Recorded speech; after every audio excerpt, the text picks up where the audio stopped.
Mustapha Tossa, vous êtes journaliste, spécialiste du monde arabe. Alors pour résumer, le PJD s'impose dans les grandes villes, mais le PAM devient la première force politique du pays. Oui Dominique, on assiste là à une vraie illusion politique proprement marocaine. On a un parti qui s'appelle le PAM mais qui n'a pas réussi depuis un certain nombre d'années à se débarrasser de cette réputation d'avoir été la création politique d'un conseiller du roi.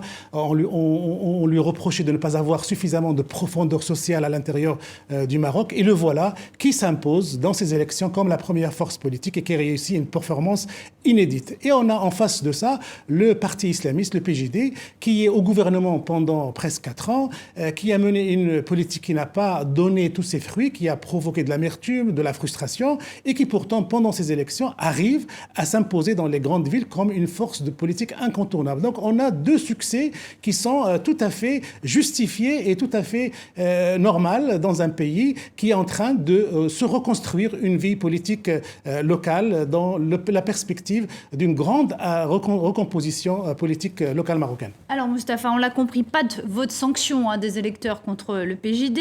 En fait, est-ce qu'on n'assiste pas tout simplement avec ces élections à une sorte de recomposition du paysage politique du Maroc? Oui, un frémissement de recomposition. On a l'impression que de nouveaux partis apparaissent, s'imposent, captent la parole et le discours politique marocain, et d'anciennes structures comme l'UCFP, la gauche classique, comme le parti de l'Istiqlal, sont en train de connaître une sorte de déclin politique. Ils sont en train de disparaître pour laisser la place à ces nouvelles élites, à ces nouvelles forces politiques. Alors, bien sûr, ça ce n'est qu'un début.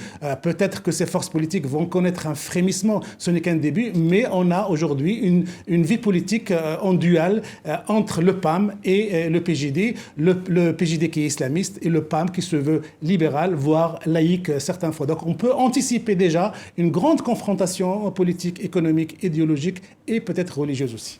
Alors un des derniers autres enseignements de ce scrutin, c'est le taux de participation qui est toujours aussi faible. Pourtant les partis classiques traditionnels avaient véritablement tenté de mobiliser les électeurs.